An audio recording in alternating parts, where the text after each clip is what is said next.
এই পিছনে আলাপটা বন্ধ করেন না।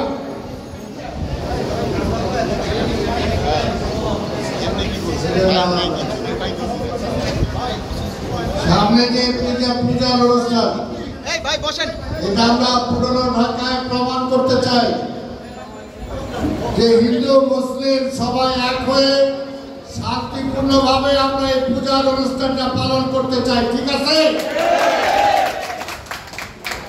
আমাদের ঢাকার ঐতিহ্য আমরা বজায় রাখতে চাই।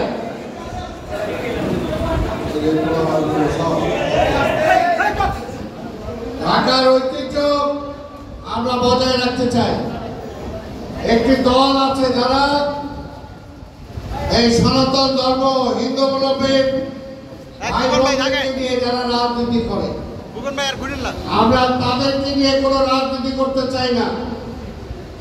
আমাদের বক্তব্য এই বাংলাদেশ যেমনি মুসলমানের ঠিক তেমনি হিন্দুদের, ঠিক তেমনি বৌদ্ধদের, ঠিক তেমনি খ্রিস্টানদের। আমরা সবার শান্তিপূর্ণ সহাবস্থানে বিশ্বাস করি। আমাদের মুক্তিযুদ্ধে যেমনি আমরা রক্ত দিয়েছিলাম, ঠিক আমার ভাই হিন্দু ধর্মে যারা ছিল তারাও রক্ত দিয়েছিল।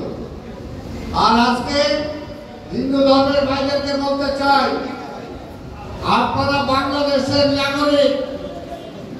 বাংলাদেশ ছেড়ে জনগণ অন্য দেশে যাবেন, তখন সেই দেশে আপনি সেকেন্ড ক্লাস সিটিজেন হবেন। আপনাদের প্রথম শ্রেণীর নাগরিকের মর্যাদা আপনারা সেখানে পাবেন না। তাই আমরা বলতে চাই, সকল ভেদাভেদ ভুলে এই দেশে আমরা বসবাস করতে চাই। এই দেশে উন্নয়নে আমরা অংশীদার হতে চাই। আওয়ামী লীগ আপনাদেরকে রাজনৈতিকভাবে ব্যবহার করেছে, কিন্তু যতটুকু সুযোগ সুবিধা আপনাদের দেওয়া দরকার ছিল ততটুকু সুযোগ সুবিধা আপনারা পান নাই। এই হিন্দু ধর্মাবলম্বী লোকজনদের মন্দিরের জায়গা দখল করেছে আওয়ামী লীগ। মন্দিরে গয়না চুরি করেছে আওয়ামী লীগ। আপনাদের বিভিন্ন জায়গায় শ্মশানের জায়গা দখল করেছে আওয়ামী লীগ, কিন্তু বিএনপি সেটাই বিশ্বাস করে না।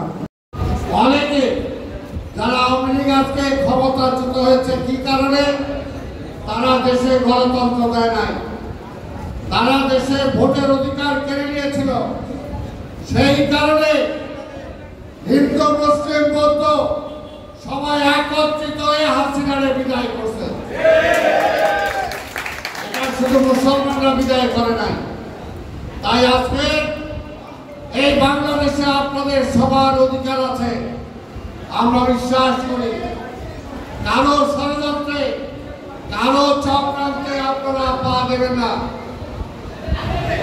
আমরা ঐক্যবদ্ধভাবে একসাথে ইনশাল্লাহ কাজ করব। আর এই পুরনো ঢাকার একটা ঐতিহ্য আছে, এখানে কখনো ভেদাভেদ হয় নাই। আগামীতেও যদি তারা কোনো চেষ্টা করে, সবাই সম্মিলিতভাবে আমরা সেটা প্রতিহত করব। খারাপ যে খারাপ, সে মুসলমানদের জন্য খারাপ, সে হিন্দুদের জন্য খারাপ। যে ডাকাত, যে চোর, আওয়ামী লীগ ছিল ভোট চোর, ভোট ডাকাত, কাজে তারা সবার জন্য ডাকাত। আমরা চাই ভোটের মাধ্যমে সরকার পরিবর্তন হবে, কিন্তু আওয়ামী লীগ সেই কথা শুনে নাই। আজকে যদি ভোটের মাধ্যমে হাসিনার বিদায় হতো, তাহলে কি এক কাপড়ে তাদের পালাইতে হইতো? পালাইতে হইতো না। তাই এখন আমরা সামনে দিনেও চাই, আমরা একটা সুষ্ঠু নির্বাচন চাই।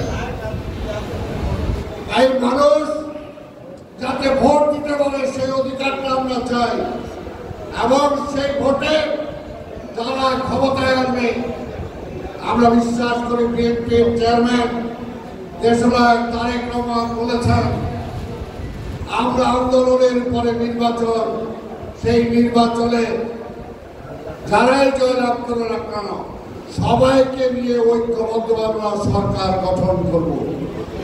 তাই ভাইরা আমার, বাংলাদেশ এখনো কিন্তু যারা টাকা পাচার করেছে তাদেরকে ধরা হয় নাই, যারা চুরি ডাকাতি করেছে তাদের ধরা হয় নাই, যারা সিন্ডিকেট করেছিল তাদেরকে এখনো ধরা হয় নাই। আমরা বিশ্বাস করি সবাইকে ধরে যত দ্রুত সম্ভব একটা নির্বাচন হবে। সেই নির্বাচনে আমরা বিশ্বাস করি দেশনেত্রী বেগম খালেদা জিয়া, দেশনায়ক তারেক রহমানের নেতৃত্বে ইনশাল্লাহ বাংলাদেশে আবার আমরা রাষ্ট্র ক্ষমতায় যাব এবং তখন আমাদের এই ভাই বোনদের সবাইকে নিয়ে এই দেশে যাতে শান্তি ফিরে আসে, মানুষের অধিকার ফিরে আসে, সেটার জন্য আমরা চেষ্টা করব। তাই আমি বিএনপি, ছাত্রদল, যুবদল, স্বেচ্ছাসেবক দল, শ্রমিক দল, কৃষক দল, ওলামা দল, তাঁতি দল, জাসাস, মহিলা দল, মুক্তিযোদ্ধা সবাই মিলে আজকে হিন্দু ভাই বোনদের পাশে আপনারা দাঁড়াবেন। কেউ যাতে কোথাও কোনো অঘটন ঘটাতে না পারে, কেউ যদি চেষ্টা করে তাহলে ধরে পুলিশের দিয়ে দেবেন। সোজা কথা, আমরা এতে সহযোগিতা বিশ্বাস করি না, আমরা শান্তিতে বিশ্বাস করি, আমরা সহাবস্থানে বিশ্বাস করি। তাই বাংলাদেশে আমাদের যারা আজকে হিন্দু ভাই বোনরা যারা আছেন তারা যাতে এই দেশে আমাদের মতো নাগরিক অধিকার আমরা যতটুকু ভোগ করি ততটুকু অধিকার তাদেরও আছে, তারা যাতে সেইভাবে বসবাস করতে পারে। আমি আর বক্তব্য দীর্ঘায়িত না করে আমি আজকে আমার হিন্দু ধর্মাবলম্বী ভাই বোন মুরব্বী যারা আছে তাদেরকে আমি আমাদের নেত্রী বেগম খালেদা জিয়ার পক্ষ থেকে, আমাদের নেতা দেশনায়ক তারেক রহমানের পক্ষ থেকে আপনাদেরকে অগ্রিম শুভেচ্ছা জানাই।